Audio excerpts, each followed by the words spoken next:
Celle-ci, c'est une conférence avec pour thème l'intégration africaine, défis et opportunités.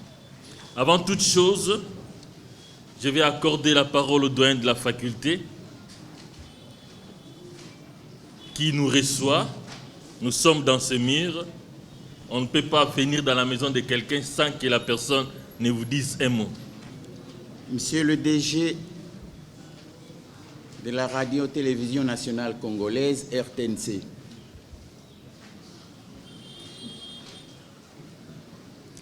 Professeur Jean-Emmanuel Pondi et collègues, messieurs les étudiants, messieurs les étudiantes,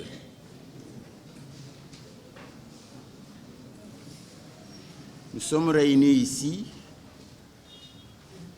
pour suivre dans le calme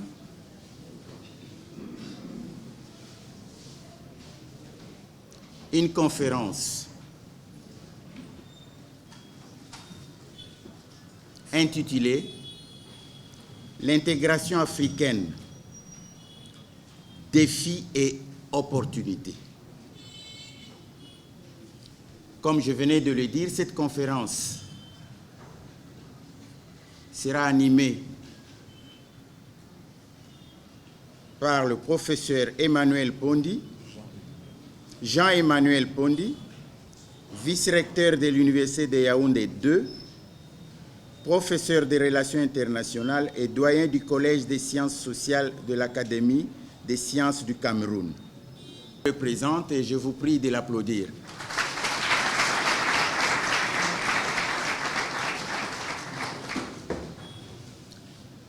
Cette conférence est organisée à l'occasion des activités de la présidence de la République à l'Union africaine,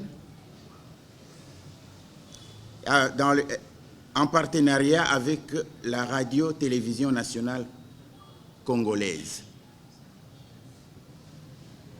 Donc l'activité sera radio-télévisée, et pour cela que j'ai pris mes étudiants de la faculté des sciences sociales, politiques et administratives de ne pas faire de cadeaux au professeur Jean-Emmanuel Pondi et de comprendre qu'il n'y a pas d'intégration africaine en dehors de votre pays, la République démocratique du Congo, qui est au centre et au cœur de toutes les préoccupations d'ordre géopolitique et d'ordre géostratégique dans la sous-région, dans la région africaine et dans le monde. Je ne vais pas éterniser la parole. Professeur Jean-Emmanuel Pondi, chers collègues, je vous retourne la parole. Je retourne, la parole au modérateur qui pourra procéder à la distribution ou à la redistribution des tâches. Merci. Merci beaucoup, monsieur. Merci beaucoup, monsieur le doyen. Voilà.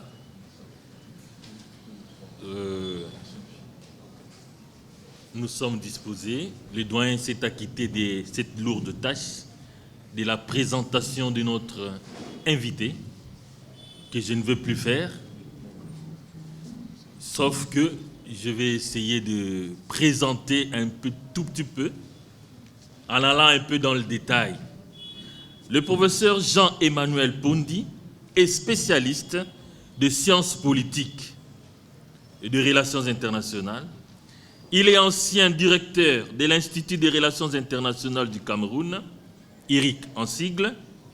Il est aujourd'hui vice-recteur chargé de la recherche, de la coopération et des relations avec le monde des entreprises à l'Université de Yaoundé 1.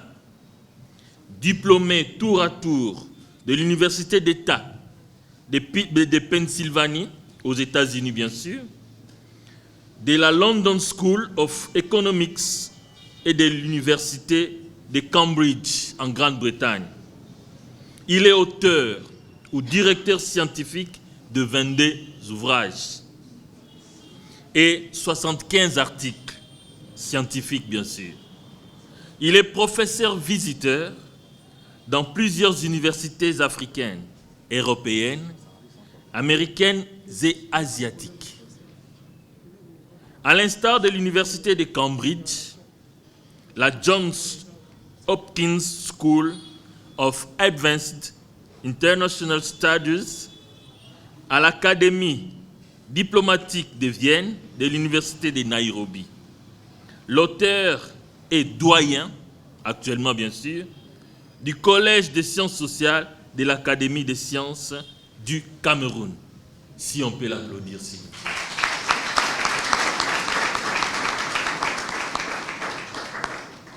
Voilà.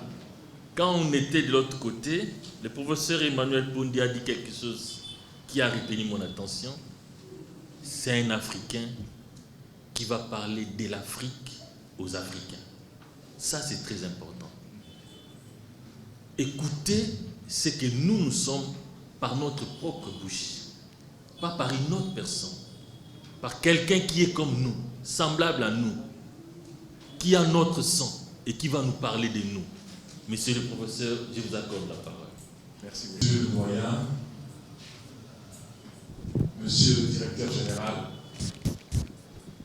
chers collègues, chères étudiantes, chers étudiants, mesdames, messieurs, bonjour. C'est un grand plaisir et un grand honneur pour moi que de prendre la parole à l'université de Kinshasa que j'ai visité voici 40 ans, quand mon père était ambassadeur du Cameroun à ce qui s'appelait le Zaïre. C'est avec grand plaisir que je reviens sur ce campus. Et comme l'a dit le modérateur tout à l'heure, il est important pour les Africains de réfléchir sur l'Afrique et de proposer des solutions africaines aux problèmes africains, sans exclure le reste du monde et sans vivre en autarcie, naturellement. Je voudrais vous parler de la thématique suivante, ici à l'université de Kinshasa, réflexion sur l'intégration africaine, 2 points, défis et opportunités. Alors, je voudrais, dans une approche en 3 temps, parler de cette problématique. D'abord, bien sûr, une introduction. La première articulation sera quelle est la nature des défis auxquels sont confrontés les Africains dans la question de l'intégration continentale. Quelle est la nature de ces défis? Dans une deuxième phase, nous allons explorer les opportunités que représente cette situation de problème. Parce que chaque fois qu'il y a un problème, le succès, c'est la capacité de transformer les problèmes en opportunités. C'est la définition même du succès. Je vais donc commencer avec une petite illustration pour montrer le paradoxe du manque d'intégration. Comme vous le savez mieux que moi, Kinshasa et Brazzaville sont les 2 capitales les plus proches du monde. Quand vous êtes sur la berge de la rivière Congo à Kinshasa, il vous suffit, je pense bien, d'avoir un haut-parleur, surtout vers les rapides, d'avoir un haut-parleur, et si votre vis-à-vis est de l'autre côté, ayant un haut-parleur, je crois que vous pouvez converser. C'est bien cela. Voilà. C'est à moins de 5 km, donc à une dizaine, quinzaine de kilomètres en bateau. Le paradoxe de l'intégration, c'est lequel? C'est qu'avant 1960, et pour vous le 30 juin, eh bien, si vous vouliez faire un coup de téléphone en face, voici l'itinéraire de ce coup de téléphone. qui obéit à des réalités non pas technologiques, mais politiques et essentiellement coloniales à l'époque. Votre coup de téléphone que vous composez à partir de Kinshasa va être transféré à Bruxelles, 8000 km. De Bruxelles, il sera transféré à Paris, 400 km. De Paris, il reviendra vers Brazzaville, 8000 autres kilomètres. Quand vous avez calculé, vous avez ajouté ces milliers de kilomètres, ça vous fait combien? En tout cas, autour de 17 000 kilomètres. 17 000 kilomètres que fera le coup de téléphone pour en réalité 4 kilomètres de face à face. Voilà l'un des paradoxes du manque d'intégration. Voilà l'un des paradoxes que nous subissons pour les relations entre nous-mêmes dans un contexte qui était celui de la colonisation. Nous allons donc aujourd'hui, dans une première articulation, aborder les défis qui se posent à la question de l'intégration continentale. Le premier grand défi, et peut-être le plus important, c'est le défi de la mentalité africaine. La mentalité africaine qui est réfractaire à toute idée d'unité, d'union et de collaboration avec d'autres pays africains. La question, c'est pourquoi en sommes-nous là? Et la réponse, elle est troublante. Elle est troublante parce que notre système éducatif ne nous apprend rien sur nous-mêmes et encore moins sur les autres. La plus grande maladie, mesdames et messieurs, ce n'est pas le paludisme, même si le paludisme tue le plus de gens en Afrique. La plus grande maladie, ce n'est pas le VIH-Sida, même si pour l'instant nous n'avons pas encore trouvé de remède à cette pandémie. La plus grande maladie, ce n'est pas le Covid-19, qui pour l'instant a relativement épargné l'Afrique, a fait une hécatombe partout. La plus grande maladie, je suggère, c'est l'ignorance. Parce que l'ignorance accélère le rythme de détérioration dans tous les autres secteurs que je viens de citer. La plus grande des ignorances, celle dont souffrent les Africains, c'est l'ignorance de nous-mêmes. L'ignorance de notre pays, de nos pays, de notre continent. Plus grave encore, la fierté que nous avons de montrer cette ignorance sans avoir une culpabilité. Donc, à partir de ce moment, nous sommes devant un problème sérieux. Quand nous prenons le problème des frontières, qui est la première manifestation de la manière dont l'Afrique a été présentée dans une carte géographique, qu'est-ce que nous constatons? Nous constatons que les frontières africaines ont été dessinées à 8000 km du continent concerné. La date, c'est à partir du 14 novembre 1884 jusqu'au 23 février 1885. Se sont assis autour d'une table des Occidentaux qui ont décidé en nos lieux et places quelle portion revenait à tel parmi eux et quelle autre revenait à tel autre toujours parmi eux. Autour de cette table, il n'y avait aucun Congolais aucun Camerounais, aucun Algérien, aucun Ivoirien, personne. C'est donc cette configuration géographique que nous tenons aujourd'hui pour être la carte de l'Afrique. Vous comprenez donc qu'il y a un problème déjà quant à la provenance de ces cartes et quant à leur contenu. Parce que pour l'Afrique traditionnelle et ancestrale, la notion de frontière était considérée sous l'approche conceptuelle de frontières tampons.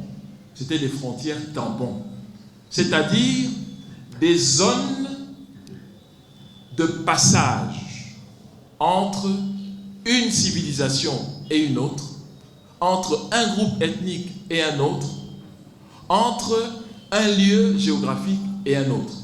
C'est donc la frontière tampon.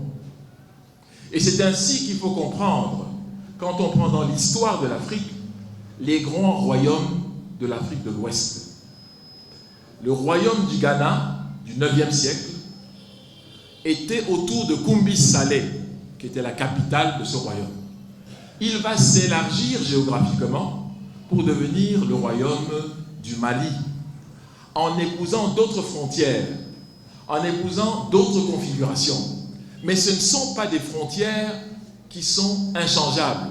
Elles vont grandir, elles vont être absorbées à l'intérieur du royaume du Ghana, qui devient donc le royaume du Mali. Nous sommes au XIVe siècle. Le même royaume du Mali va se muer au XVIe siècle en un royaume qui s'appelle le royaume Songhai. Le royaume Songhai est donc en fait la continuation du royaume du Ghana jusqu'aux berges de l'Adamawa, c'est-à-dire aux portes du Cameroun. Un immense royaume. La particularité, c'est le concept de frontière tampon. Pour les Occidentaux, la frontière est une frontière limite, c'est-à-dire un mur infranchissable. Il s'agit là de deux concepts bien différents. Les royaumes africains sont des royaumes multiculturels, c'est-à-dire qui acceptent une différence comme naturelle à l'intérieur de ces aires géographiques. Donc, vous voyez que nous parlons de la même chose. Ce sont des frontières, mais en fait, ce n'est pas le même concept. Le nôtre est un concept de frontière passerelle en tant qu'un pont, alors que pour l'Occident, le frontière est un mur étanche. Et à partir du moment où on établit donc ces murs, nous allons constater que les pays qui vont s'arroger ces frontières vont dessiner 80 000 kilomètres de frontières.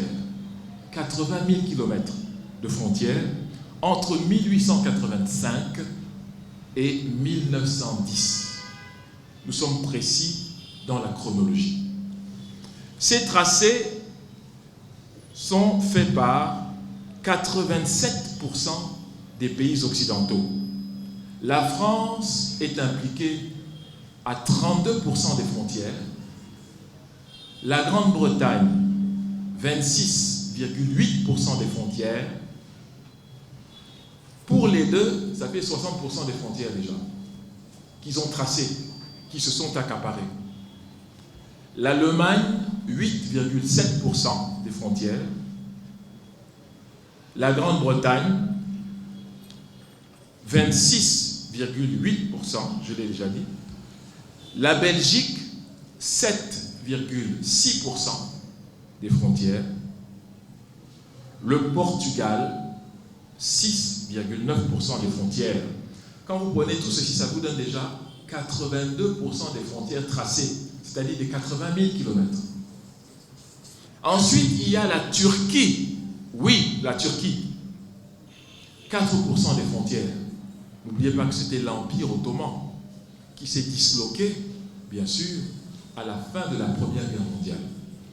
Vous avez l'Italie, 1,7% des frontières, et enfin l'Espagne, 1,5% des frontières. Voilà les pays impliqués dans le traçage des frontières africaines. La question la plus simple, c'est sur le plan juridique, sur le plan moral, sur le plan éthique, de quel droit ces gens, ces personnes, se donnent-ils ce pouvoir de s'accaparer les sols de nos ancêtres à nous? C'est ça la question. Pouvez-vous aller en Normandie, ou bien en Écosse, ou bien en Flandre, dire « ça c'est ma portion de terrain. À partir d'aujourd'hui, c'est moi qui contrôle ici ». La réponse est non. Et la question est pourquoi la réciproque serait-elle non seulement acceptée, mais imposée comme la norme? Voilà l'un des problèmes qui sera un frein à l'intégration. Pourquoi? Parce qu'à l'intérieur de chaque frontière, les pays que je viens de citer vont s'atteler à inculquer leur langue, leur culture, leur civilisation et leur logique. Plus grave encore, à interdire que ne soient utilisés les parlers locaux au motif que ces parlers seraient barbares et primaires. Je dis bien seraient. Nous avons donc été éduqués dans cette délégitimation de l'Afrique, dans cette honte d'être africain, dans cette gêne d'être nous-mêmes. Et c'est la raison pour laquelle vous avez beaucoup d'Africains qui sont fiers de ne rien savoir sur l'Afrique. Mais je dis que c'est inadmissible. Celui ou celle qui ne sait d'où il vient ne pourrait prétendre savoir qui il est et encore moins où il va. C'est simple. Nous sommes donc des entités hybrides, perdues, qui ne comprennent pas la dislocation de notre continent. Il y a beaucoup de jeunes parmi vous qui pensent que la carte de l'Afrique est une carte qui a toujours été comme ça. Elle a à peine 100 ans. L'Afrique, c'est 400 000 ans, au moins. L'Europe, c'est 70 000.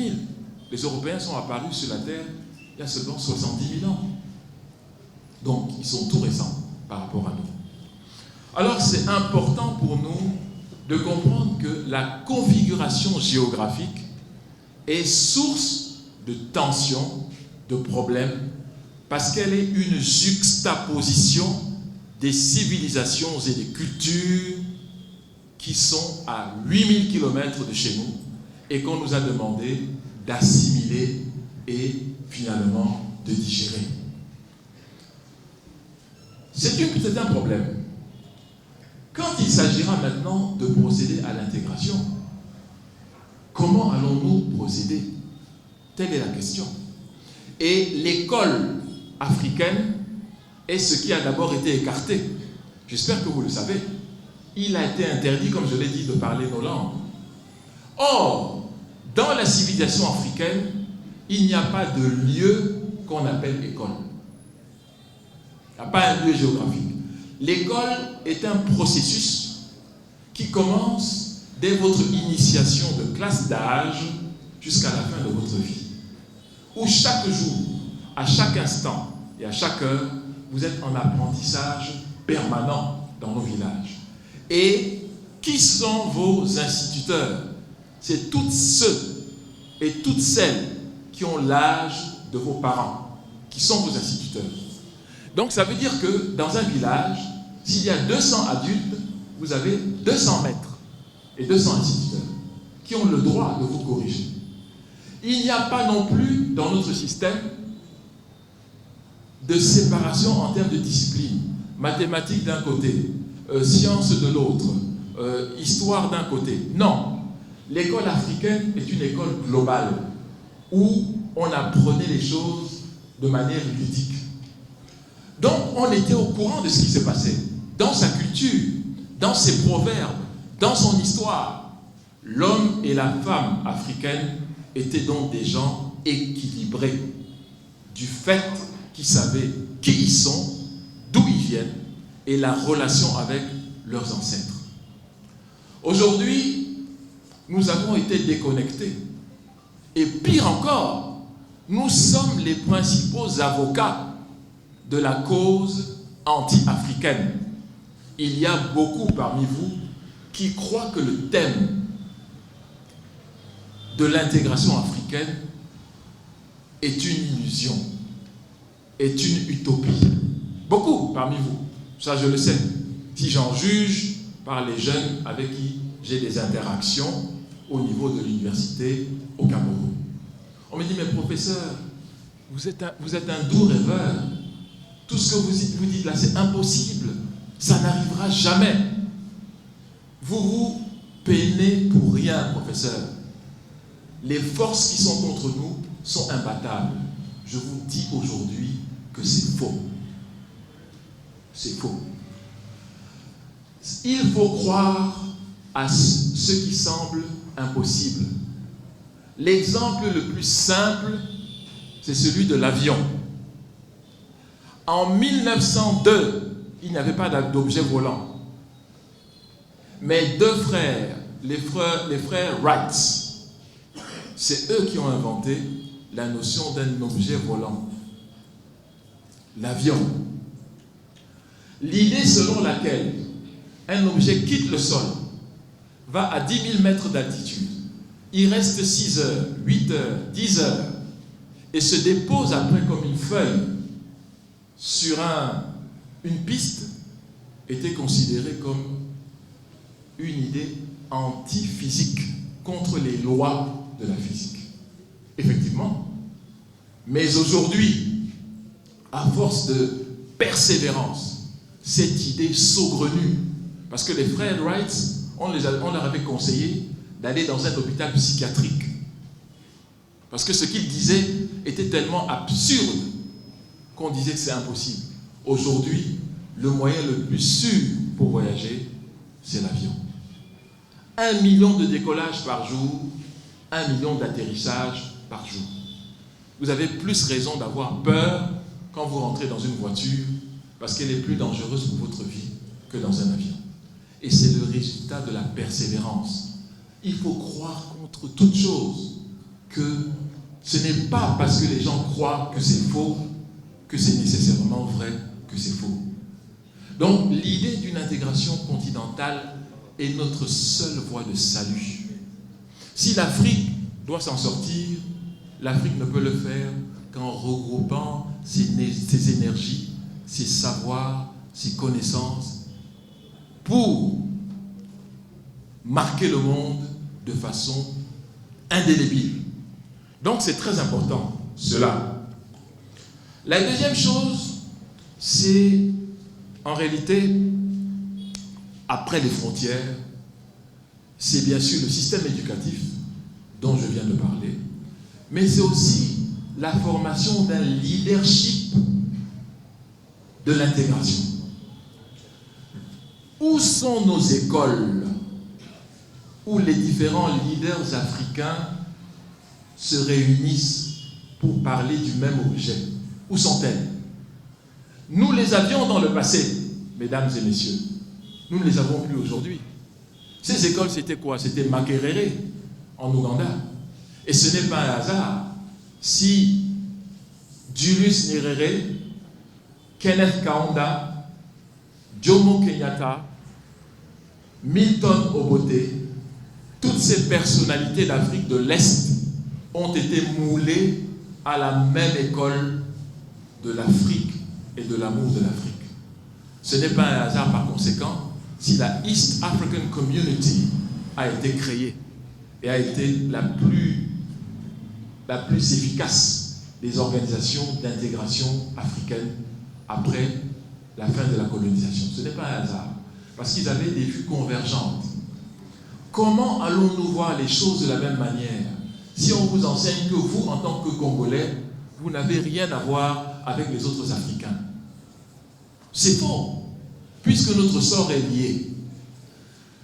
Ayant eu pratiquement la même histoire, nous avons nécessairement le même futur. Il faut bien vous rappeler ce que je suis en train de dire.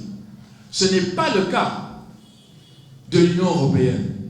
Ce n'est pas le cas de l'ALENA. L'ALENA, c'est bien sûr la zone de libre-échange nord-américaine. Ils ont leur histoire, ils ont leur culture, ils ont leur manière de voir. Mais nous avons la nôtre qui est commune.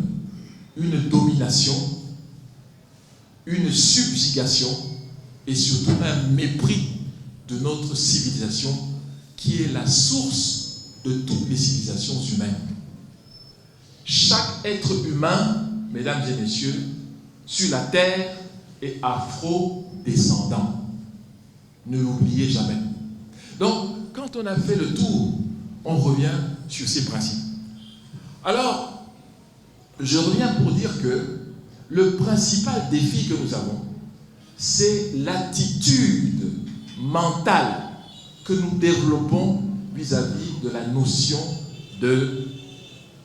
d'intégration. Et nous avons plusieurs manières de marquer cela. Nous sommes persuadés que la solution aux problèmes africains ne peut venir que hors d'Afrique. Ça, c'est une conviction qu'on retrouve chez beaucoup d'Africains. Or, c'est exactement le contraire qui est vrai. Dans l'histoire de l'humanité, il n'existe aucun exemple, je dis bien aucun, où une civilisation par philanthropie est venue en aider une autre pour s'en sortir. Ça n'existe pas. L'Afrique, qui est le réceptacle de 45% de tous les minerais du monde, ne peut être que l'enjeu central du XXIe siècle. C'est pour ça que ce sont les Africains qui ont bâti une partie de l'Europe, qui ont bâti les États-Unis, et dont les minerais et les richesses sont en train de bâtir la prospérité chinoise au moment où nous parlons. D'où vient-il que quand nous disons que cette prospérité doit être mise au service de l'Afrique, nous sommes considérés comme des doux rêveurs? D'où vient-il que la plupart des Africains veulent quitter l'Afrique où se trouvent les richesses pour courir et s'engouffrer vers des endroits où se transforment leurs richesses? N'est-ce pas un paradoxe? Pourquoi? Parce que les minerais dont je viens de parler ne sont que des ressources, mais ne sont pas des richesses. Ça ne sert à rien de donner la liste du cobalt, comme ici vous avez le cobalt, le manganèse. Ça ne sert à rien tant que ce n'est pas utilisé pour améliorer la qualité de vie des individus qui vivent sur ces terres. Là, ça devient des richesses.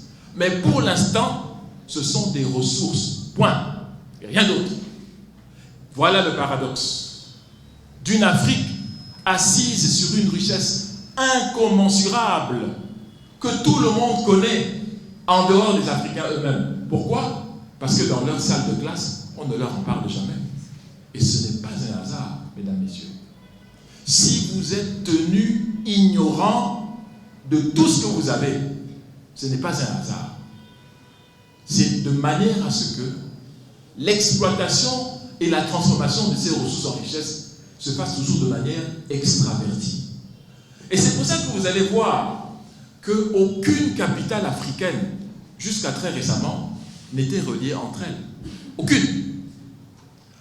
Pour aller de Kinshasa à Pretoria, ou de Kinshasa à Lusaka, ou de Kinshasa, bon, pour ce qui est du Brazza, c'est clair, c'est évident, à Yaoundé, il n'y a pas de route pour vous y amener. Il n'y en a pas. Ce n'est pas un hasard.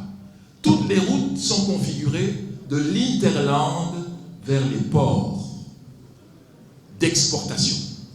Voilà la configuration géographique et géoéconomique de l'Afrique. Ça veut dire que les citoyens qui y vivent, cette ressource ne leur est pas destinée. C'est ça que ça veut dire. C'est destiné à d'autres. Et qui construit ces chemins de fer? Ce sont vos arrière-grands-parents. Ce sont vos grands-parents. C'est eux qui ont construit cela. Parce que quand on dit, oui, la Belgique, par exemple, a construit les chemins de fer. Non, c'est une fausseté historique. Ce sont les Congolais qui ont construit cela sous la duresse de la Belgique. Oui, c'est ça la réalité. Donc, il faut faire très attention à la transfiguration de l'histoire. Nous devons tout faire pour rester au centre de notre propre récit dans tous les domaines. C'est un impératif. L'Afrique ne se développera jamais si nous continuons à penser que nous sommes à la marge du monde. Jamais. Donc, vous voyez que le système éducatif contribue à la non-manifestation de l'intégration parce que nous ne savons rien les uns des autres. Maintenant, il y a eu, je passe à la deuxième partie parce que l'on peut rester indéfiniment sur la première, il y a eu quand même, en termes de défis à relever et des opportunités, depuis une centaine d'années, et surtout une soixantaine d'années, il y a eu des avancées qu'on ne pourrait nier. La première avancée, bien sûr, a été la création de l'OUA, que beaucoup ont contesté, mais il vaut mieux ça que rien. Je ne suis pas de ceux qui sont d'avis qu'il faut détruire ce qui existe pour le remplacer par rien. Ce n'est pas une bonne approche. L'OUA a été créée le 25 mai 1963 à Addis Abeba, capitale de l'Éthiopie. Mais en fait, l'OUA finalement s'avérera être une instance d'harmonisation des politiques étrangères des États africains. Point. Quand on regarde vraiment ce à quoi a servi l'OUA jusqu'à présent. Et c'est ainsi qu'ils ont été capables de combattre l'horrible hydre de l'apartheid. Ça a commencé à Kikwit. Ensuite, ça a commencé en Zambie, après, et ça a continué dans les sons appelés les pays de la ligne de front, qui sont bien sûr le Zimbabwe, la Zambie, mais aussi le Nigeria, comme ligne de front contre l'apartheid. L'OUA a donc été fondamentale pour un combat comme celui-là. L'OUA, qui est né donc en 1963, et dont l'acte de transition, pas de décès, est du 9 juillet 2002 à Durban, en Afrique du Sud, va se transformer, et le nouveau texte de l'OUA, c'est l'acte constitutif de l'Union africaine, qui va prendre en compte les données du XXIe siècle, c'est-à-dire la place des femmes, puisque l'Union africaine est la seule institution au monde à avoir une parité exacte. 10% de commissaires, 5 hommes, 5 femmes. C'est la seule. L'Union africaine va donc se signaler au monde la place des femmes, le droit des enfants, et va insérer un nouveau type de structure. Maintenant, ces structures vont aider à l'intégration continentale, comme par exemple le Parlement panafricain, qui est à Milrand. Milrand, c'est en Afrique du Sud. L'idée, c'est que les peuples africains puissent discuter entre eux, puissent échanger et puissent trouver des résolutions à leurs problèmes en direct. Il n'y a pas de Parlement panafricain dans la charte de l'OUA. Il y en a un dans l'acte constitutif. L'acte constitutif va aussi créer la commission des sages. Et ça, c'est en respect à notre tradition africaine, où les vieux sont censés être dotés de sagesse. Je dis censés parce que la plupart du temps c'est vrai, mais il y a aussi des sages, des vieux qui ne sont pas toujours sages. Ça c'est une vérité aussi.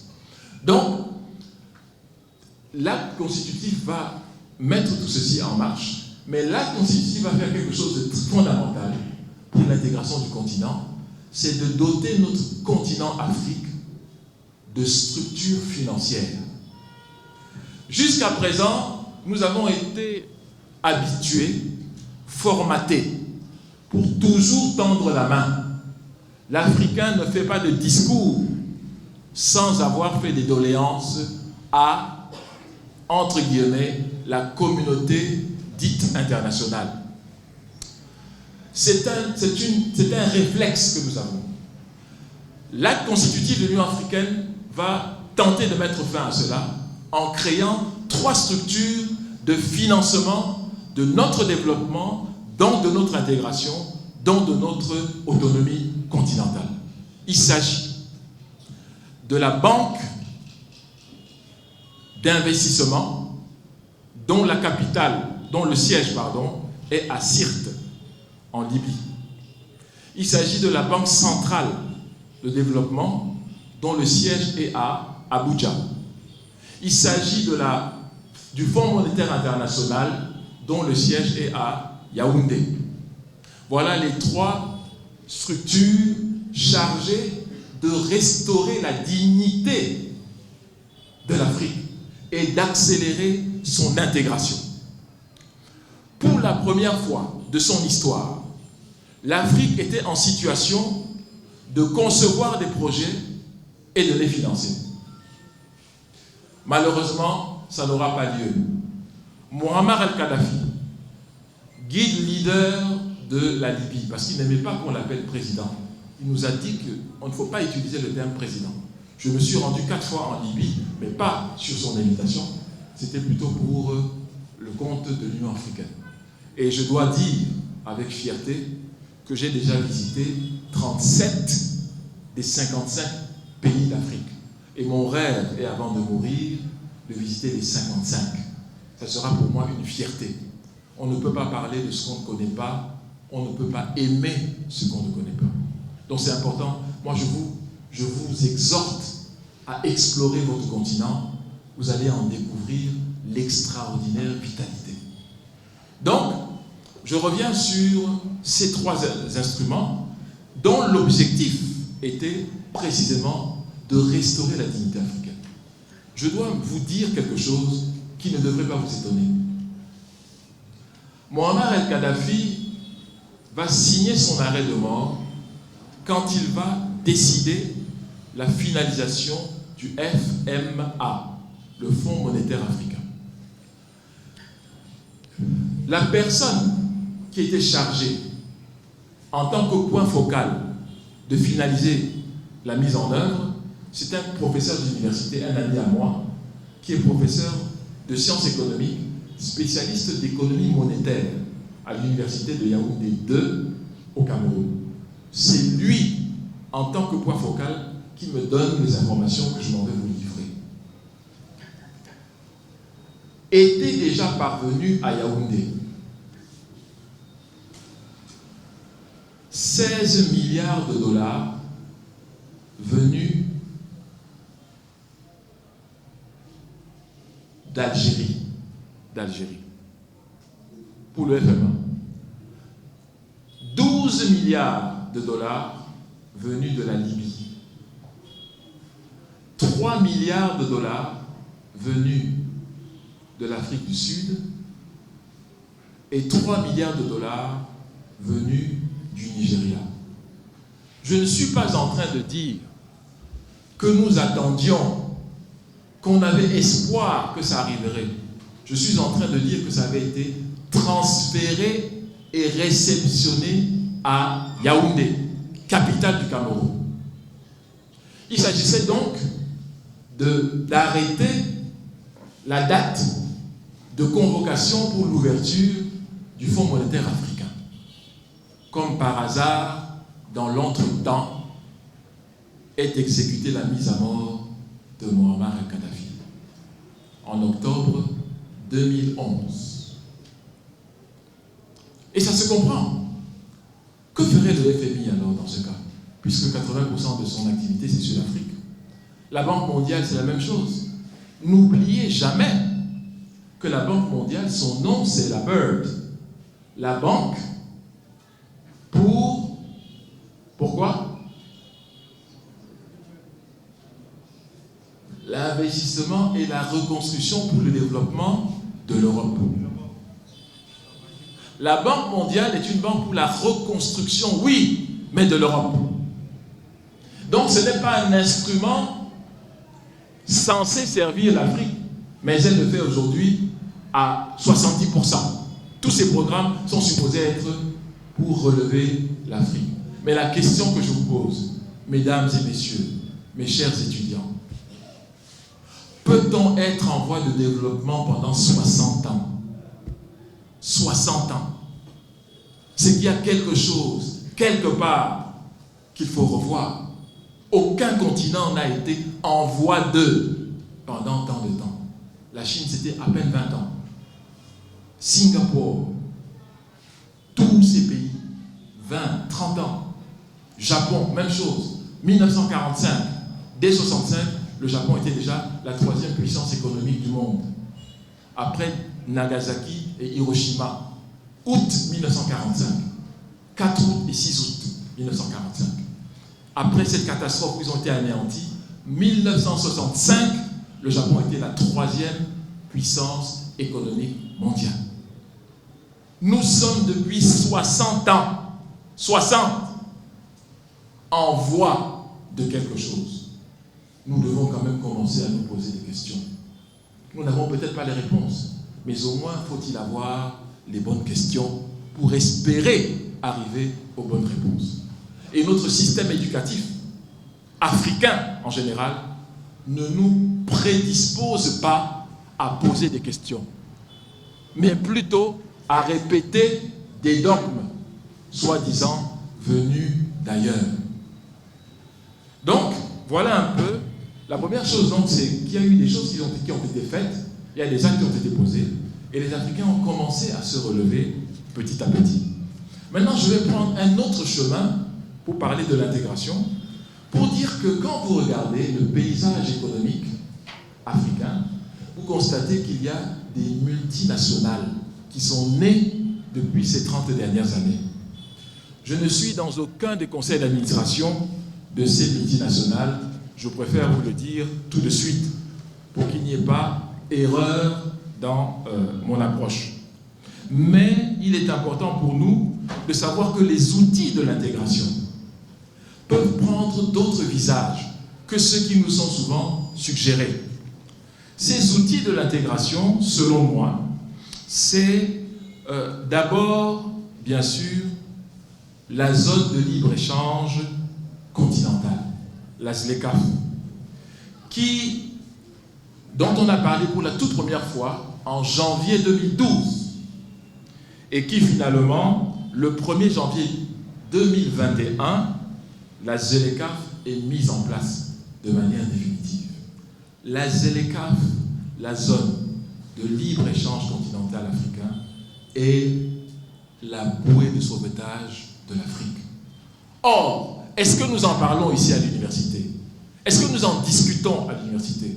Est-ce que nous révolutionnons nos systèmes économiques pour que ceux-ci puissent répondre en termes de fourniture de produits?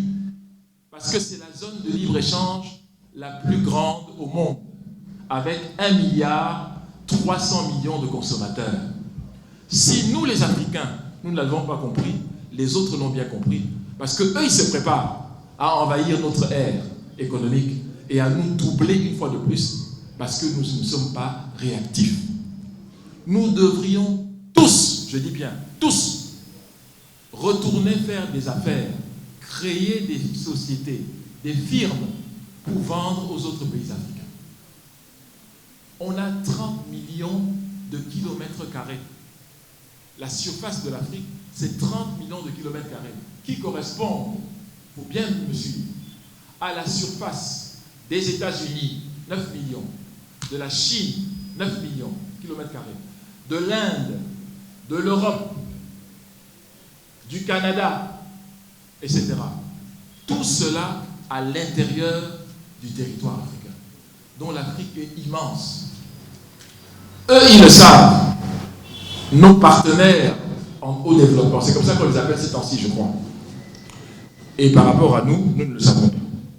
Donc c'est important de savoir que la ZLECAf est une réponse probante et importante pour l'intégration du continent. Mais elle ne sera pas un succès si nous n'avons rien à proposer. Il faut donc reconfigurer les capacités de production des économies africaines de manière impérative. Maintenant, parce que qu'est-ce que vous constatez? Les grandes surfaces occidentales sont en train d'entrer. Vous avez vu, ils sont en train de construire des grandes surfaces ici. Pourquoi? C'est pour contourner justement la ZLECAf. Ces grandes surfaces et ces multinationales doivent être africaines, de part et d'autre de l'Afrique. C'est très important. Maintenant, quand nous regardons bien, nous observons que l'Afrique a produit énormément de banques transafricaines. C'est très important. Vous avez Ecobank, par exemple, fondée en 1985 au Togo et qui est présente dans 36 pays africains. C'est ça l'intégration, hein, concrètement. 36 pays africains, Ecobank. D'accord? 20 331 employés et 11 millions de clients seulement. 11 millions de clients seulement. Parce que pour une population d'1,3 milliard d'habitants, il faudrait qu'on ait au moins 100 millions de clients pour commencer à être satisfait. Mais le taux de bancarisation en Afrique est très bas, moins de 10%.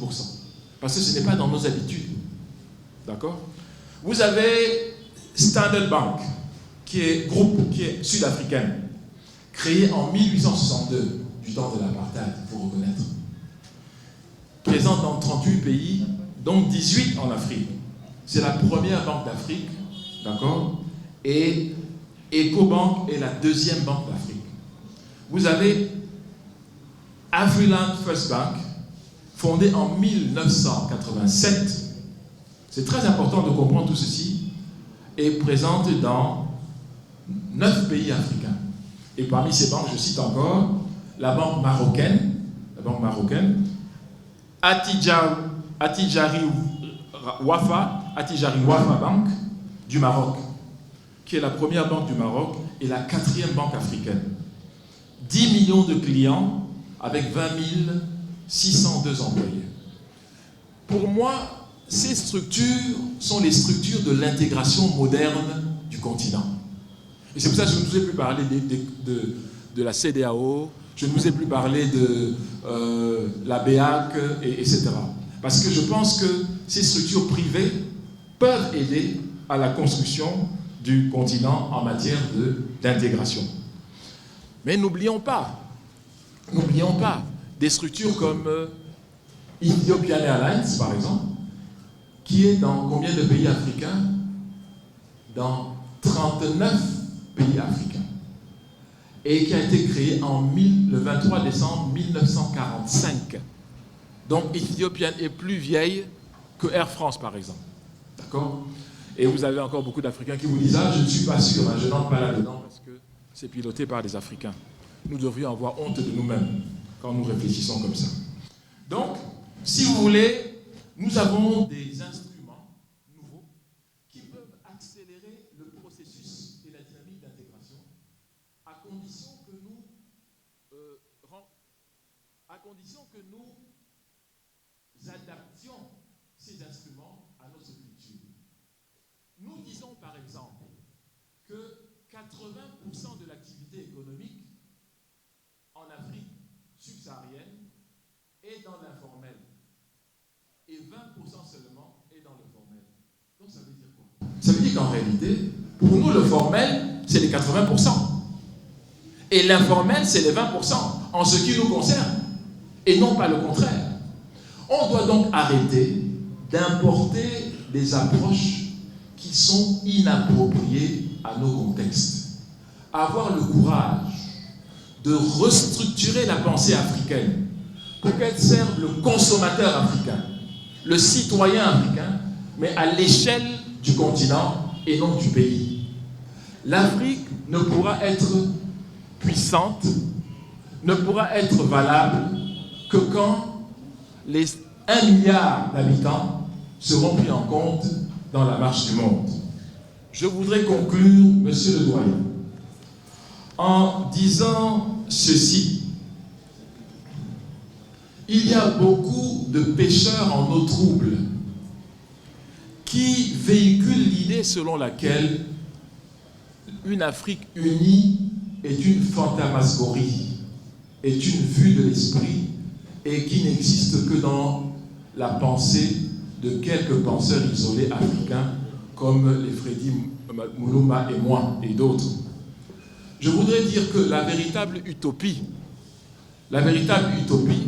c'est de penser que les frontières qui ont été illégalement et illégitimement tracées hors d'Afrique constituent notre référence primaire et primordiale.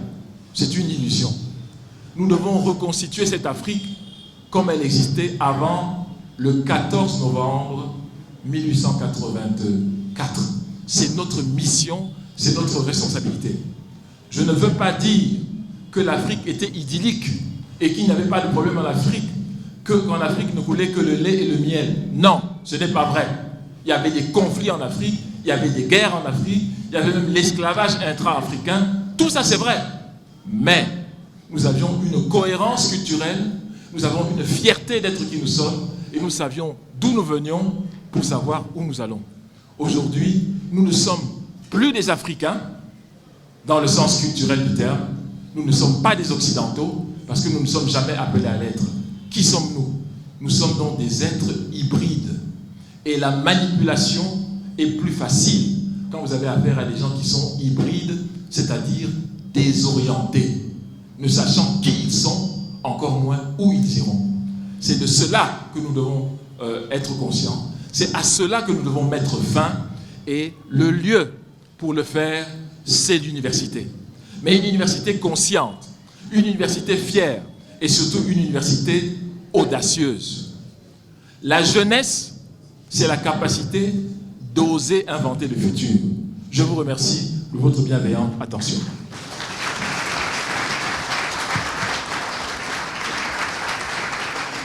Et nous allons donner la parole au DG. Il va, dans quelques minutes, il va être bref pour nous dire ce qu'il a. Merci. On a pris cette initiative au nom de la télévision nationale congolaise, Radio-Télévision nationale congolaise, pour collaborer avec l'université de Kinshasa. Désormais, on va commencer à faire des conférences ici, ou bien vous pouvez nous inviter, que ce soit aux facultés de sciences économiques, sciences politiques. On enregistre pour que notre peuple apprenne ce qui se passe à l'université. Généralement, vous parlez ici, mais le peuple ignore. Donc, nous voulons qu'il y ait quand même une certaine collaboration entre la société et l'université. Donc, sans université, il n'y a pas de société. Ça, aujourd'hui, vous voyez la Chine, vous voyez l'Allemagne, vous voyez l'Amérique, toutes ces grandes puissances. Tous ces pays sont puissants, c'est parce que les universités ont travaillé. Donc, en Afrique en général, nos universités sont abandonnées. Donc, nous, on a pris conscience. Pour reconstruire l'Afrique, reconstruire notre pays, il faut que la science s'implique. La science n'est pas dans la rue. La science se trouve à l'université. Et surtout, nous allons passer. Ceux qui vont gérer ces pays demain, c'est vous, la jeunesse. On doit vous former. J'ai été en Chine.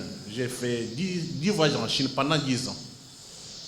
Chaque fois quand on part en Chine, on voit des jeunes gens, 20, 21 ans, qui nous conduisaient.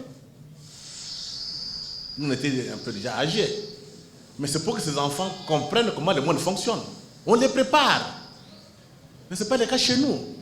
Donc nous avons le devoir de vous préparer. L'Afrique a tout. mais l'Afrique est dominée, l'Afrique est pauvre. Ce n'est pas normal. Nous sommes les seuls continents, les derniers continents où vous avez encore de jeunes qui pensent aller vivre en Europe, qui traversent même les océans. Aujourd'hui, on vend encore les Noirs. Je ne sais pas, dernièrement, il y a eu une vente de Noirs en Libye, en Mauritanie. Qui en parle? Donc, si nous vous parlons, c'est pour que l'histoire ne se répète. 5 siècles de domination, esclavage, traite négrière, colonisation, domination, ça doit s'arrêter. Donc c'est vous qui devrez changer de paradigme, qui devrez travailler pour libérer l'Afrique et libérer le Congo. Et je termine par cette idée, pour vous jeunes, vous ne connaissez pas. Sans le Congo, il n'y a pas d'Afrique. Prenez conscience, toute l'Afrique nous attend. Seulement Kinshasa, vous êtes dans la bière, dans la danse. Tout le monde pense devenir politicien pour avoir une voiture, une maison. Vous devez avoir des ambitions de grandeur. Être parmi les grands intellectuels, les grands écrivains, les grands professeurs d'université. Aujourd'hui, quand on est sur le campus, c'est la bière et la musique, c'est dangereux. Donc il faut une rupture pour que demain, qu'on ait des élites capables de gérer cet État. Nous sommes une puissance au service des peuples africains et au service du peuple congolais. Donc, prenez conscience, organisez-vous, étudiez, lisez. Et il faut aussi avoir des repères. Nous, quand on a grandi, il y avait Moudimbe Ngal. Je me rappelle, j'étais encore en 4e secondaire à Kananga. Nos grands frères sont partis assister à une conférence de Moudimbe. On dit, les savants sont venus parler à Kananga. C'était une grande information. Vous ne deviendrez pas grand si vous n'avez pas les savoirs. Il faut avoir des ambitions de grandeur. Ce pays a besoin de gens qui pensent grand pour les gérer. Et non les gens qui pensent voiture et maison et la belle vie. Je vous remercie. Merci beaucoup, monsieur le DG. Il n'y a pas de société sans université. Voici la nôtre, l'université de Kinshasa. Face à moi, nous allons passer à un échange de jeux questions et réponses, commentaires. Merci beaucoup, professeur, monsieur le modérateur. Je saisis cette occasion pour remercier monsieur le doyen de la faculté. Ça fait quand même longtemps ici, dans cette faculté, depuis le départ du professeur Chomba, que nous assistons à ce genre d'activité. Ça n'a plus eu lieu. Voilà, c'est une raison pour que nous vous félicitions.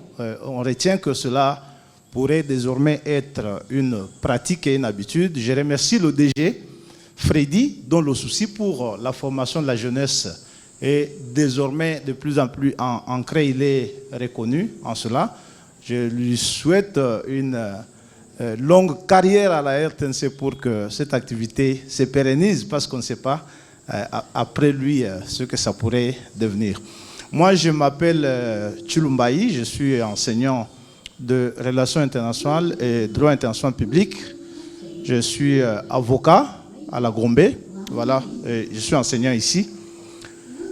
J'ai suivi, ça ne sera pas vraiment une question, mais un peu d'observation. Lorsqu'on dit ici qu'il n'y a pas d'État sans université, c'est vrai. Nous, les universités ici, nous en avons. J'ai suivi avant-hier le ministre de l'Enseignement supérieur et universitaire qui disait que nous sommes à 1225 établissements d'enseignement public. Nous sommes donc le 3e pays après les États-Unis et la Chine. Il faut dire que c'est 1225 établissements d'enseignement public pour 2200 professeurs. Ça signifie un professeur ou 2 professeurs par université. Je crois que la première réforme est à à commencer par là. Avant d'inviter les jeunes à s'engager, il faut que nous les engagions dans une révolution universitaire plutôt sérieuse. La première difficulté que nous avons, elle est celle-là. Pour la seule ville de Kinshasa, aujourd'hui, on vous compte pratiquement 22 départements de relations internationales. Mais lorsque vous parlez de l'Afrique, il faut noter que l'intérêt ici, au Congo, pour l'Afrique, n'est que congru. Hein? C'est pourquoi c'est très important que ce genre de débat soit ici amorcé. Nous avons quand même ici des gens, de panafricanistes, de gens qui ont tenu ce flambeau. Je pense ici au professeur Ndesho Riosé qui nous a quittés, au professeur Gervais Kabamba ou encore au professeur Nguyandila et tant d'autres. Nous-mêmes, nous les avons suivis, mais l'Afrique n'est pas tellement connue au Congo. Voilà pourquoi, une fois de plus, je loue cette initiative et j'invite souvent nos jeunes à s'y employer.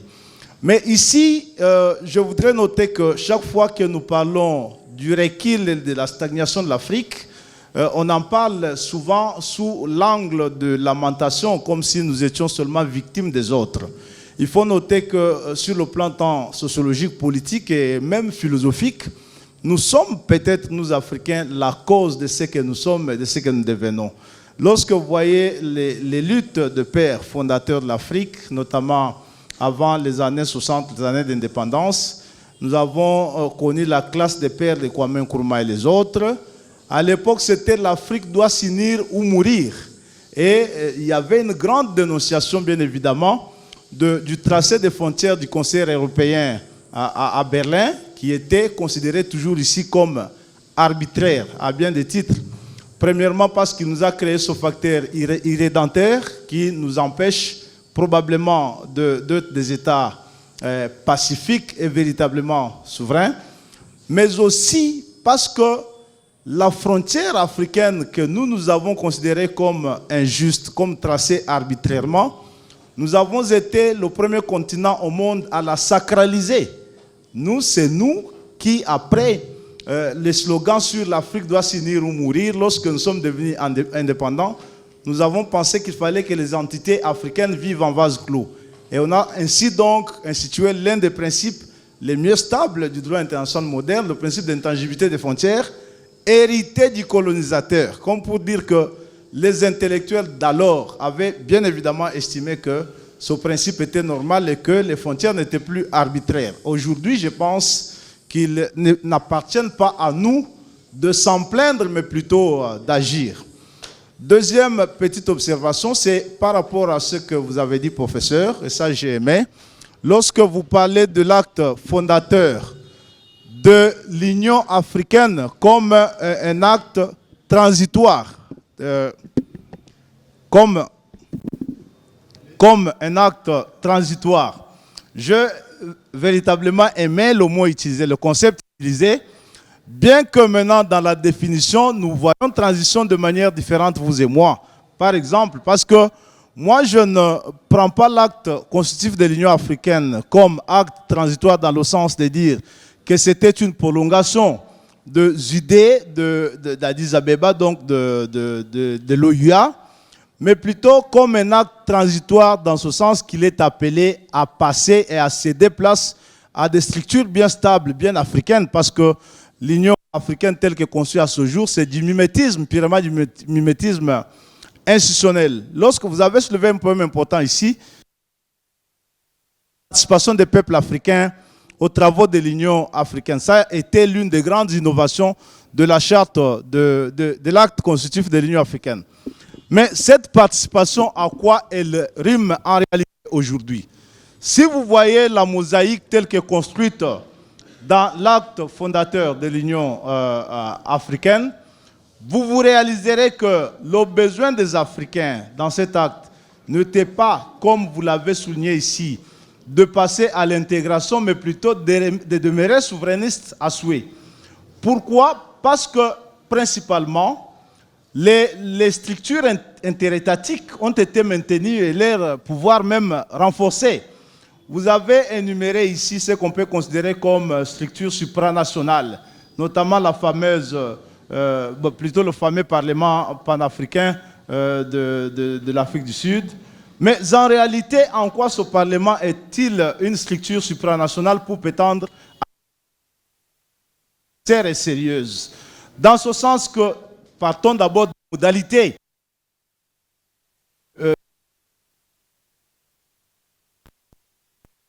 Qu'il a reçu de l'acte constitutif un simple pouvoir consultatif. Donc, résolument, on comprend que tous les pouvoirs de l'Union ont été bien évidemment la prolongation de l'approche de l'OUA, parce que la conférence des chefs d'État est restée l'organe de décision, d'impulsion, d'orientation, d'organisation, point, l'organe dirigeant de l'Union africaine. Vous avez soulevé ici des problèmes culturels. D'abord, au plan politique, on a de gouvernements anti-constitutionnels, notamment l'article 30 de la charte.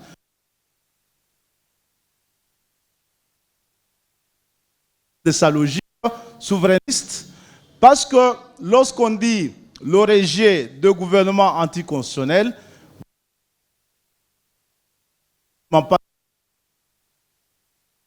les Africains s'intègrent d'abord dans leur culture de gouvernance. Les Africains partent. Pourquoi ils partent pour l'Europe? Ce n'est pas seulement parce qu'ils veulent être là où il y a la nourriture et dormir, mais c'est aussi parce qu'ils veulent être. C'est le vrai problème de l'Afrique aujourd'hui. C'est pas de libéraliser les institutions pour permettre à la réflexion de s'installer. Des difficultés.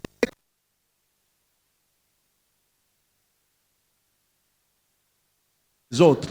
Au plan culturel, le DG a souligné ici une question. Non, moi je ne suis pas de l'avis qu'il faut qu'on dise à nos jeunes de ne pas accompagner Werason, de ne pas accompagner Kofi Olomide. Ça, c'est le socle de notre existence, de notre culture. C'est comme on a posé la question ici aujourd'hui. Lorsqu'on pose généralement la question à nos enfants ici, c'est qui le plus grand musicien du monde? Ils vont vous dire de tous les temps, Michael Jackson. Mais pourquoi Michael Jackson? Parce qu'ils nous ont appris à parler anglais, à comprendre l'anglais pour obliger nos jeunes à acheter ce que Michael Jackson produit. Nous ne devons pas avoir des jeunes à considérer que notre culture, nos architectes, nos artistes, nous devons les vendre. Mais ici, le vrai problème n'est pas celui-là, c'est de tenter d'endogénéiser notre vie au quotidien pour qu'on ne se plaigne pas chez les autres. C'est nous, regardez comment nous sommes habillés là. Autour de nous, c'est la Chine bien évidemment. On ne peut pas mesurer combien de millions de dollars partent chaque jour à l'étranger pour acheter les costumes que nous portons, pour acheter les habits que nos jeunes filles et nos mamans doivent porter pendant que nous leur avons bien évidemment appris que le pagne africain qui était produit ici est sauvage. Ça, c'est une question aussi d'éducation parce que l'intégration africaine se fera bien évidemment autour de l'économie lorsqu'elle sera africaine. À ce jour, moi, je ne suis pas un afro-pessimiste, je suis un panafricaniste, mais je suis en train de craindre que nous puissions encore replonger dans ce discours de plaintif, de faire croire à nos jeunes que le malheur de l'Afrique, c'est les autres. La Chine, elle a connu aussi la colonisation. Elle a oublié cette page-là. Et elle n'a plus besoin de l'enseigner pour raison d'existence, mais pour besoin d'histoire, parce que ses enfants doivent connaître. Mais ici, lorsque nous continuons de compter nos malheurs, nous les comptons en termes, bien évidemment, de ce que les Blancs nous ont colonisé. Mais le Congo, c'est 80 ans des Belges. Et 80 ans des Belges, même si vous voulez que l'on dise à nos jeunes ici que les chemins de fer ont été construits par les Africains. Non, les chemins de fer ont été construits par les Belges. Parce qu'en 80 ans, ils les ont construits.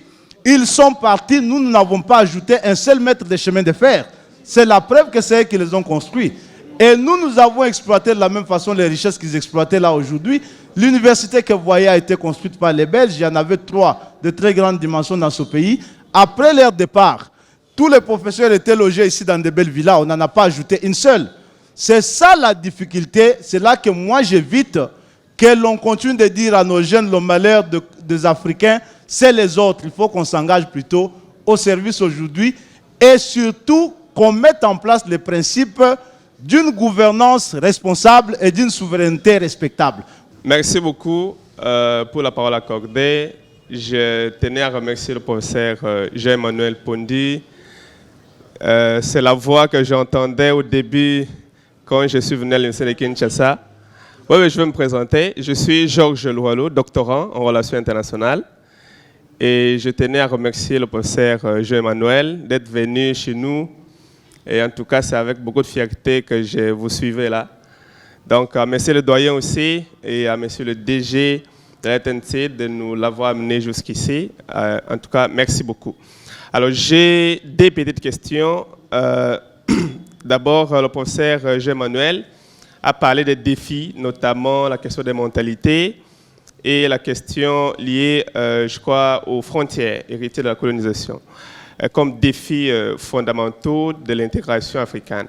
Est-ce qu'aujourd'hui, la transformation du système international tel que nous le voyons aujourd'hui, je fais allusion ici à ce qu'on appelle aujourd'hui piège des Thucydides, c'est-à-dire l'opposition qui met en exergue la Chine et les États-Unis. Vous êtes d'ailleurs revenu sur la question de l'Afrique comme marché, l'Afrique comme un continent qui a 45% des minéraux que l'on trouve dans le monde.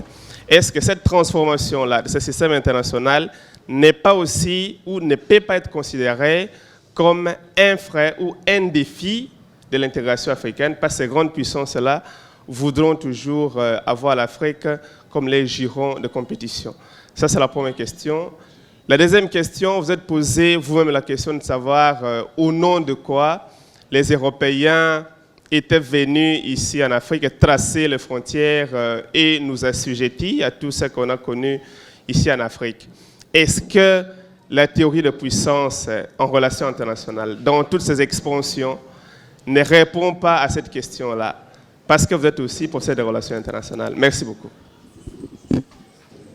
Cher professeur, cher DG, cher doyen, cher orateur, je vous remercie de m'avoir accordé la parole. En tant qu'étudiant en deuxième graduat dans la faculté des sciences sociales, département des sciences politiques administratives à l'université de Kinshasa, j'aimerais suggérer ceci. Tout au long de votre conférence, monsieur le professeur, nous avons compris que vous avez énuméré pourquoi les étudiants ne cherchent pas à se connaître ou à étudier pour connaître leur milieu ou connaître leur sens ou leur culture. Maintenant, ce que j'aimerais savoir, vous avez, en parlant de tout ce que vous venez de dire, les étudiants éprouvent beaucoup de difficultés dans le sens de la recherche scientifique. Nous pouvons quand même amorcer avec la recherche scientifique dans quelle mesure nous nous habitons à des difficultés. Ma deuxième question est celle-ci. Auparavant, il y avait des bourses pour les étudiants. Aujourd'hui, nous éprouvons dans un hécatombe, on a suspendu les bourses, il n'y en a pas. Alors, nous pouvons quand même évoluer comment en tant qu'étudiants congolais tels que nous sommes? Je tiens d'abord à remercier les organisateurs. C'est une occasion que vous ne cessez de nous offrir pour que nous puissions nous exprimer en ce qui concerne l'Afrique. La première des questions, je voulais savoir, depuis quand vous avez constaté que nos systèmes éducatifs ne nous aident pas? Et qu'avez-vous déjà fait? Avez-vous déjà entré en contact avec le gouvernement? Si oui, où en sommes-nous? Parce que je m'adresse aux experts que vous êtes là. On ne devait pas entendre encore les Occidentaux pour venir nous dire « changeons nos systèmes éducatifs ». Deuxièmement, par rapport aux frontières. Monsieur le professeur, déjà, je vous ai suivi, vous avez parlé déjà en 1963, où il y a eu la création de l'Union africaine, de l'OIA. Je vous informe aussi, en 1963 toujours, que le Rwanda avait demandé qu'on puisse refaire la frontière. Cette fois-là, c'était dans l'idée qu'il puisse récupérer une partie chez nous au Congo. Pensez-vous, s'il faut refaire, est-ce que les Africains doivent s'attendre Je remercie le professeur Chilumba pour ses remarques, ses observations et pour ses suggestions également. Je tiens à dire ici que je suis la dernière personne à dire que ce qui arrive à l'Afrique est de la faute des non-africains. Je suis la dernière personne à le dire. Non, la dernière, je dis bien. Je crois que les fautes sont partagées. Je pense que les attitudes sont partagées. Mais si vous avez bien suivi ce que j'ai dit, je suis revenu sur notre manière de penser à nous. Je n'ai pas parlé de la manière de penser des autres. Je dis à nous par rapport à nous-mêmes, par rapport à notre attitude d'autoflagellation, qui est souvent celle qui se manifeste chez les Africains. L'autoflagellation. Ça fait 35 ans que je fais des conférences. Chaque fois que j'ai dit qu'il faut une Afrique digne, fière, debout et autonome, ma première contradiction automatique, ce sont les Africains. Professeur, mais vous êtes un doux rêveur. Ça n'arrivera jamais. Tout ce que vous dites là, ce sont des rêves irréalisables. Mais quand on a cette attitude, mais de quel développement vous parlez? C'est impossible. La première des choses, c'est d'abord d'être convaincu qu'on est libre et qu'on peut faire ce qu'on veut pour avancer sans demander aux autres. C'est ça la première. Même si c'est difficile, même si le contexte vous montre que c'est impossible, il faut y croire. Donc je suis la dernière personne à dire que ce qui nous arrive, c'est seulement de la faute des autres. Non, non, pas du tout. Mais j'apprécie beaucoup tout ce que vous avez dit. Je crois que c'est très pertinent. La résolution Utis Possidetis de Juris, dont vous avez parlé, qui dit que les frontières sont acceptées telles qu'héritées de la colonisation, bon, a été une contradiction totale, bien sûr, par rapport à l'idée d'intégration continentale, c'est évident. Mais la question, c'est celle de savoir, on va les reconfigurer à partir de quelle carte géographique. C'est ça, tout le problème se trouve à ce niveau. Ce n'est pas de ne pas les reconfigurer, mais quand on va les reconfigurer, chaque pays dira, d'accord, mais ajoutez encore un peu plus, parce que nous étions à tel niveau. Donc ça va créer d'autres problèmes. Donc je crois que l'outil Possidetis Juris, qui relève donc de la conférence du Caire de 1964, c'est la conférence du Caire de 1964 qui a entériné ceci et qui a été perçu par beaucoup d'analystes comme étant une trahison de l'idée même d'une intégration continentale. Ce que vous dites est vrai.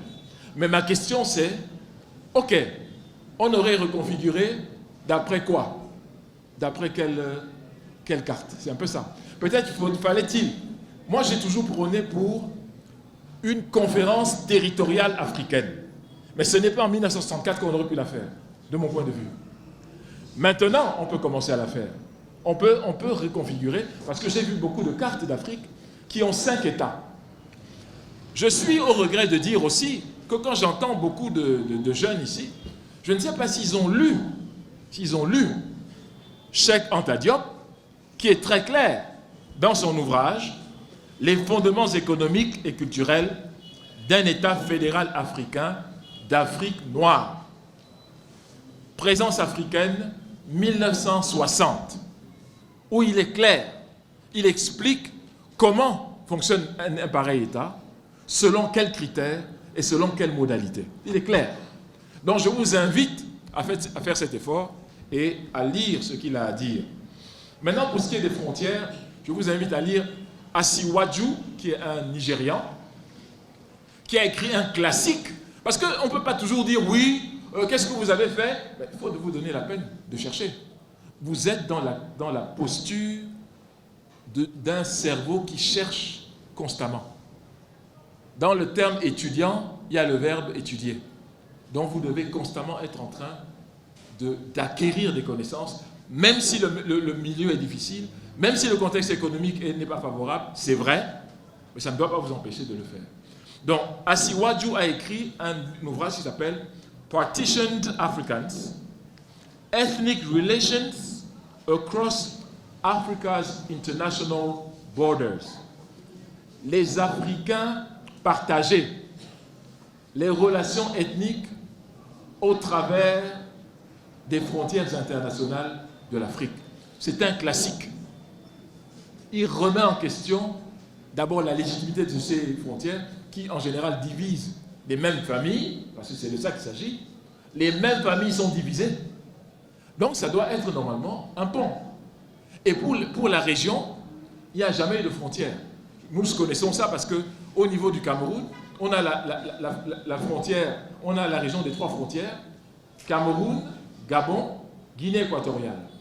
Les familles qui vivent là-bas n'ont rien à faire avec vos histoires de frontières à Libreville ou Yaoundé ou Malabo. Ce n'est pas leur affaire.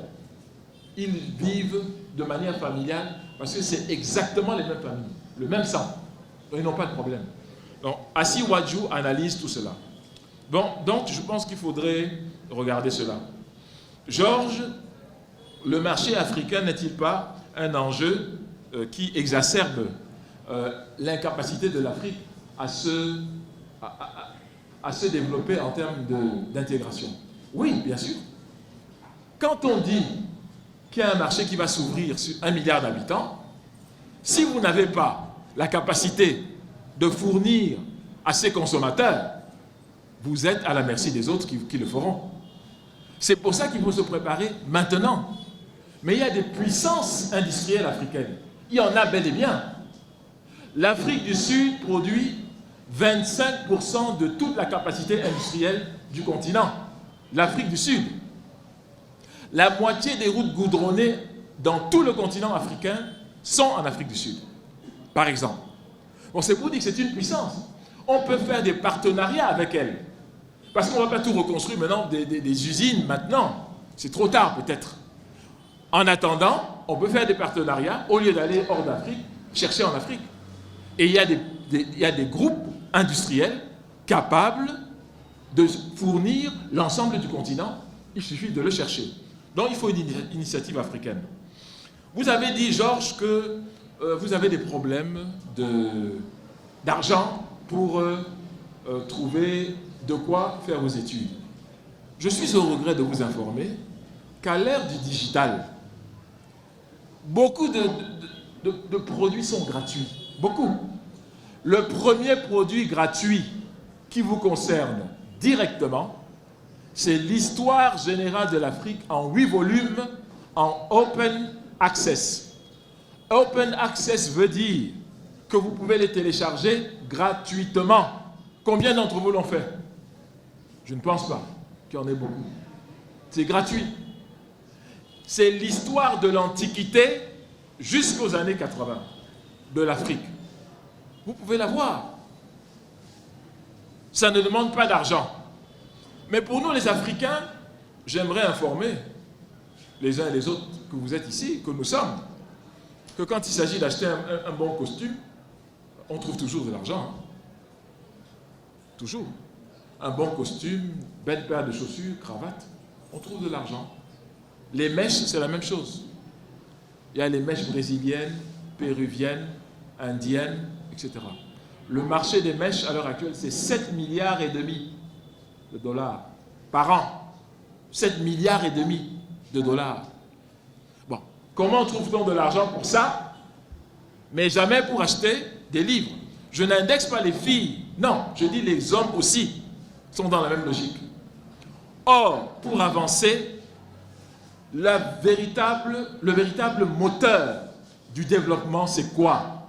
C'est le savoir, la pensée et l'innovation. C'est tout, il n'y a rien d'autre.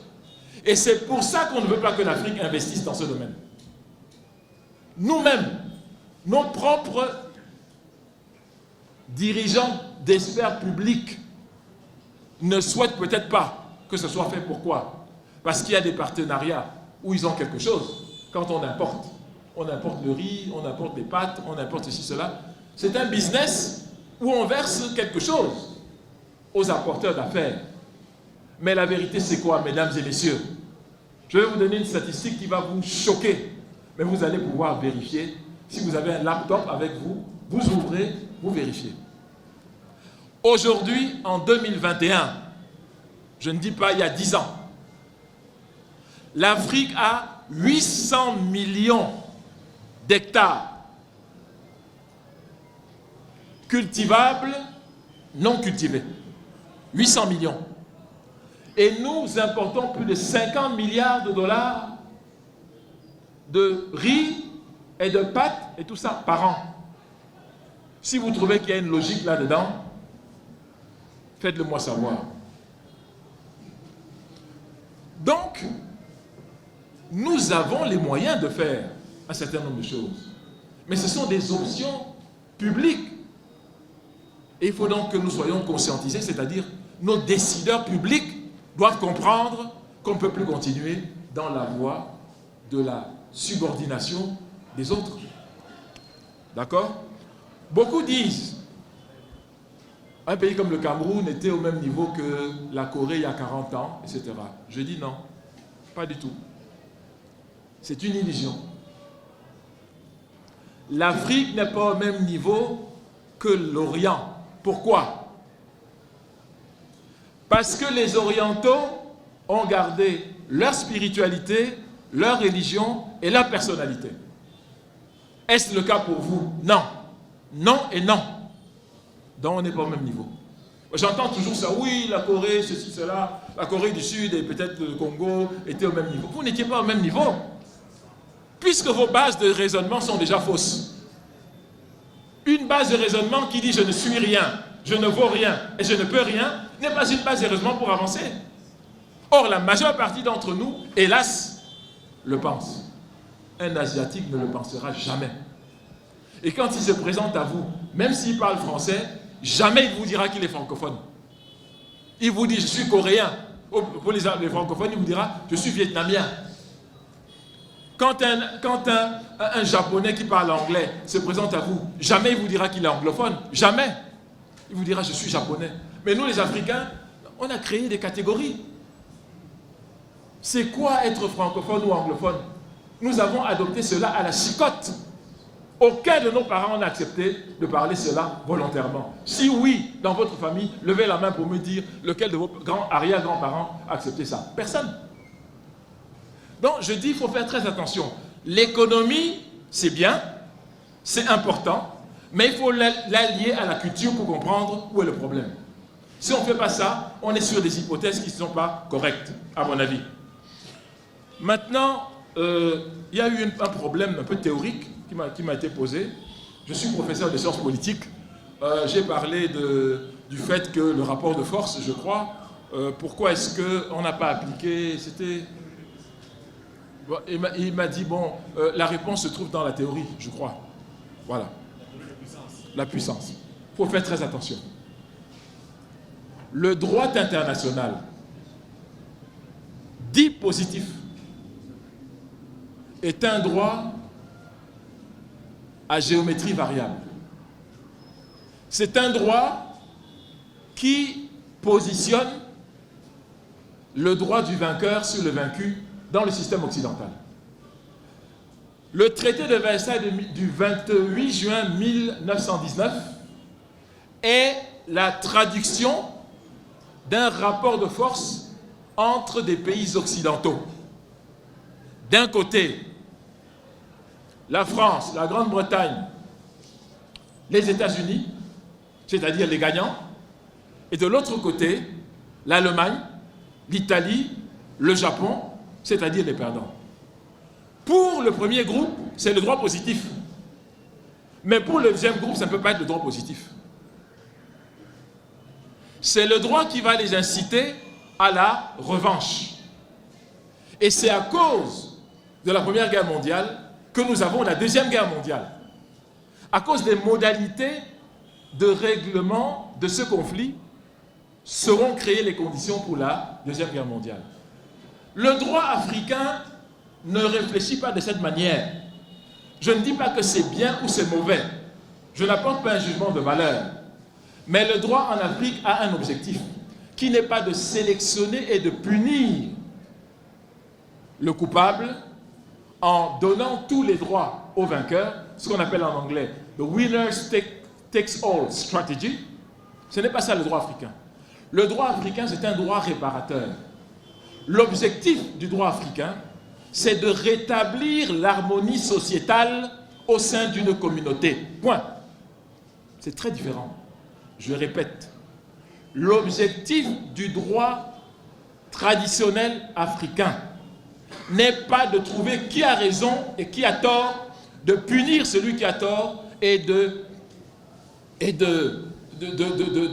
donner toute sa gloire à celui qui a raison. Ce n'est pas ça le droit africain. Le problème du droit africain, c'est que l'ordre sociétal a été troublé, a été dérangé. Il faut rectifier ce dysfonctionnement en réintroduisant une symbiose sociétale. C'est pour ça qu'à la fin, il y a toujours une cérémonie où les anciens protagonistes font la paix en prenant un engagement pour dire à partir d'aujourd'hui, c'est terminé. Donc, c'est un droit de la réconciliation. On s'assure donc qu'à partir de ce moment-là, le problème est réglé pour les générations qui viennent. Bon, c'est très important de comprendre ceci, parce que c'est deux modalités d'approche qui n'ont rien à voir. Bon. Maintenant, quand on prend la théorie de la puissance, bon, si vous voulez qu'on parle des théories, moi je pense que ces théories ont été faites pour des contextes qui n'ont rien à voir avec nous. La théorie réaliste, par exemple, bon, quand vous prenez la théorie réaliste, il est clair qu'elle s'appuie à partir de 1947, où elle a été présentée, Politics Among Nations, Hans Morgenthau, c'est lui qui aux États-Unis qui a produit le livre qui s'appelle Politics Among Nations. La théorie réaliste dit quoi? La puissance est basée autour de la puissance militaire, qu'on appelle hard power, la puissance forte. La puissance faible, soft power, c'est la puissance économique. C'est ce que dit la théorie réaliste. Et que l'État, l'intérêt de l'État, est ce pourquoi un État fonctionne pour sauvegarder ses intérêts et les préserver en toutes circonstances. Et en plus, les réalistes disent que la gestion de l'État n'a rien à voir avec la gestion d'une famille. On parle donc de l'intérêt supérieur de l'État pour lequel on est prêt à tous les sacrifices, y compris à engager la bombe atomique. Donc c'est une approche militariste.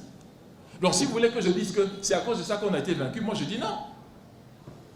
Pas nécessairement. Pas nécessairement, peut-être seulement, mais pas nécessairement. Parce qu'en 1973, qu'est-ce qui se passe? Nous sommes dans le choc pétrolier de septembre 1973.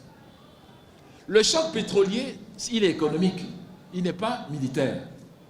Les États-Unis se retrouvent du mauvais côté de la négociation. Sachez que, et ça vous ne le savez pas, ceux qui vont être à la manœuvre du choc pétrolier, ce sont les Africains. 4 pays d'Afrique qui vont organiser le choc pétrolier. Il s'agit de qui? La Libye, dont le bouillant colonel est arrivé au pouvoir le 1er septembre 1969. Nous sommes en 1973 là. Il y a la Libye. Il y a l'Algérie de M. Bouteflika. Le ministre des Affaires étrangères d'Algérie s'appelle Bouteflika et le président s'appelle Ouari Boumedienne. Il y a le Gabon et il y a le Nigeria. Ce sont les 4 pays. Ils demandent que le prix du pétrole soit quadruplé parce qu'ils sont à une conférence à Alger, la conférence des non-alignés. C'est là que ça commence. Et la conférence des non-alignés va introduire une clause qui s'appelle la clause de souveraineté économique, disant que les biens économiques du sous-sol appartiennent au pays et non aux multinationales. Ça, nous sommes en août 1973. C'est cette clause qui va maintenant se transformer en choc pétrolier. Commencé par l'Algérie, appuyé par la Libye, et ensuite le Nigeria et le Gabon. Voilà les 4 pays. On ne vous dira jamais ça. Parce qu'on vous dit, vous ne pouvez rien faire. Vous ne pouvez jamais être maître de votre... Mais ça s'est fait. Ça s'est fait. Et il se trouve que, en sortant de la conférence des non-alignés, c'est encore l'Algérie qui va présider l'Assemblée générale des Nations Unies cette même année. Et c'est ce qui va donc leur donner la prolongation depuis le mouvement des non-alignés pour le contrôle du Conseil de l'Assemblée générale des Nations Unies. C'est là qu'ils vont introduire donc le choc pétrolier. Et ils disent aux gens, bon écoutez, quand on dit ça au ministre du pétrole d'Arabie Saoudite, qui s'appelle Sheikh Yamani. Sheikh Yamani. On lui dit, bon, on veut quadrupler les prix du pétrole. Il dit, mais ça, on cherche notre mort. C'est impossible. Les Américains vont venir nous bombarder. Les Africains demandent aux Saoudiens une chose, de ne pas les trahir. Et c'est comme ça qu'ils vont convoquer la réunion de l'OPEC en couverture à Vienne pour valider la hausse du prix du pétrole. Et quand le pétrole arrive en quadruplement du prix, les Américains demandent aux Saoudiens de garder l'ancien prix. Les Saoudiens disent, nous ne pouvons pas, c'est une résolution de l'OPEP. Et c'est comme ça donc qu'il y a le plus grand transfert de pétrodollars dans l'histoire de l'humanité en faveur de qui?